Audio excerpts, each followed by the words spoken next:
प्रधानमंत्री नरेंद्र मोदी का काफिला आप देख रहे हैं। राजभवन से बाहर निकलता हुआ प्रधानमंत्री नरेंद्र मोदी गांधीनगर राजभवन से बाहर निकल रहे हैं और अब सीधे यहां से प्रधानमंत्री नरेंद्र मोदी राणेप जाएंगे।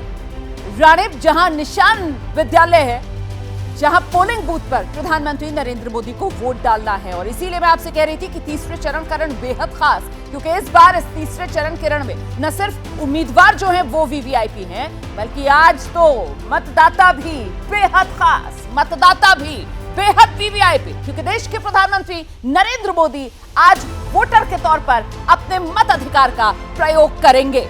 और वोटिंग के लिए निकलने से पहले प्रधानमंत्री नरेंद्र मोदी के जरिए पोस्ट भी किया गया एक्स पर लोगों को तीसरे चरण में वोट देने के लिए संदेश भी प्रधानमंत्री नरेंद्र मोदी ने दिया। फिलहाल ये देख रहे हैं आप, गाड़ियों का काफिला राजभवन से बाहर निकल रहा है और प्रधानमंत्री नरेंद्र मोदी अब राणेप के लिए रवाना हो गए हैं, वहीं निशान विद्यालय जहां प्रधानमंत्री नरेंद्र मोदी वोट डालेंगे। अच्छा, प्रधानमंत्री नरेंद्र मोदी की जो कॉन्स्टिट्यूएंसी है, लोकसभा क्षेत्र जहां के वो वोटर हैं, वो गांधीनगर सीट है। और गांधीनगर सीट जो है ये पूरी तरीके से बीजेपी का गढ़। साल था 1989 और इसी साल में पहली बार कमल खिला था इस सीट पर। शंकर सिंह वाघेला ने पहली बार बीजेपी के निशान पर इस सीट से जीत दर्ज की थी और उसके बाद से लगातार ये गांधीनगर सीट बीजेपी के घर के तौर पर, बीजेपी के गढ़ के तौर पर अपनी पहचान बनाती आई। उसके बाद तो ये सिलसिला आगे बढ़ा। लालकृष्ण आडवाणी 1991 में, 1996 में अटल बिहारी वाजपेयी और फिर लगातार 1998 से लेकर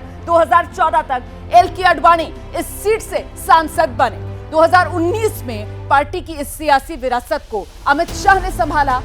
2019 अमित शाह ने यहां से 5.5 लाख से ज्यादा वोटों से बड़ी जीत दर्ज की और अब एक बार फिर 2024 में गांधीनगर सीट बीजेपी ने अमित शाह पर भरोसा जताया है और उसी अमित शाह वाली कॉन्स्टिट्यूएंसी में वोट डालने के लिए निकल गए हैं देश के सबसे वीवीआईपी वोटर, देश के प्रधानमंत्री नरेंद्र मोदी। और देखिए आप, दूसरी तरफ मैं आपको तस्वीरें दिखा रही हूं, ये उस रास्ते की तस्वीरें हैं जहां से प्रधानमंत्री नरेंद्र मोदी का काफिला गुजरेगा। जिस बात का जिक्र मैं कर रही हूं, हमारे दोनों सहयोगी जो गांधीनगर में इस वक्त मौजूद हैं, नीरज पांडे भी, अंकित गुप्ता भी, कि प्रधानमंत्री नरेंद्र मोदी जिस रास्ते से गुजरते हैं वहां रोड शो की कोई तैयारी नहीं होती औपचारिक तौर पर, लेकिन लोगों का उत्साह ऐसा होता है कि वो पूरा का पूरा जो रूट है, ऐसा लगता है जैसे वहां पर प्रधानमंत्री नरेंद्र मोदी कोई रोड शो सा कर रहे हैं। लोगों का उत्साह अपने आप में इस सफर को एक रोड शो, एक इवेंट के तौर पर रंग दे देता है। हम सीधे आपको ग्राउंड पर लेकर चलेंगे। मेरे सहयोगी अंकित गुप्ता इस वक्त मौजूद हैं और सबसे पहले उन्हीं के कैमरे की नजर से इस काफिले को हम गुजरता हुआ देखेंगे। जानते हैं अंकित गुप्ता से। अंकित, किस तरीके की हलचल देख रहे हैं आप अपने आसपास, क्योंकि काफिला निकल गया है प्रधानमंत्री नरेंद्र मोदी का राजभवन से?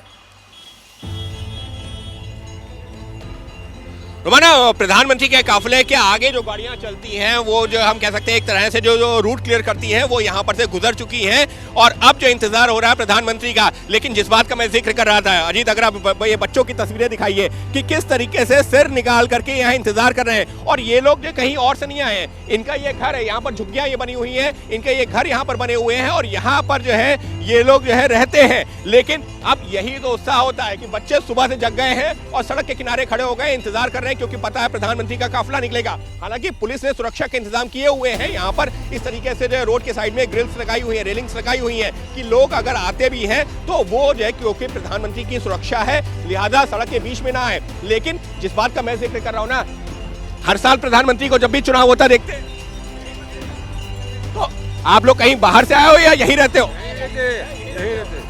ये पहले से आप लोगों को कहा जाता है यहाँ खड़े होना है या अपने आप आ जाते हो?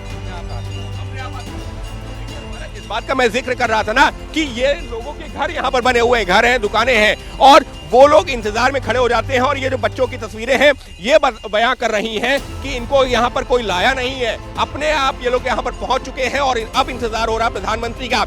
एक चीज और अंतर बताना चाहूंगा, इससे पहले जब प्रधानमंत्री यहाँ पर जो वोट करने आए थे, जब मैं यहाँ पर मौजूद था, तो वो वक्त जो है थोड़ा देर का था, 9, साढ़े 9, 10 बजे का भी वक्त होता था। तब यहाँ पर बड़ी संख्या में आपको जो है बीजेपी के कार्यकर्ता भी आसपास से आ जाते थे। लेकिन वो लोग होते थे जो अपने घरों से उतर के आ जाते थे। लेकिन आज अगर हम बात करते हैं तो सिर्फ जो यहाँ पर जो अपार्टमेंट्स बने हुए घर बने हुए उनसे जुड़े हुए लोग यहाँ नजर आ रहे हैं। देखिए सुबह का ये वक्त है और ऐसे में अभी से लोगों में ये उत्साह देखने के लिए मिल रहा है। अपने काम धाम सब छोड़कर लोग जो है वो सड़क किनारे जुटना शुरू हो गए हैं, क्योंकि उनको बुगाहट इस बात की मिल चुकी है कि प्रधानमंत्री नरेंद्र मोदी का काफिला अभी उनकी आंखों के सामने से गुजरने वाला। जैसे ही घड़ी का काटा दोपहर 2:30 पे आए, बबीता जी का दिल सास बहू साजिश के लिए मचल जाए।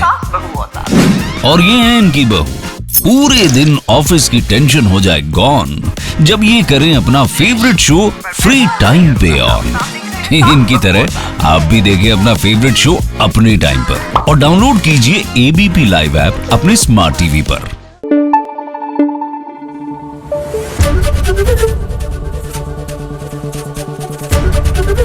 एबीपी न्यूज आपको रखे आगे।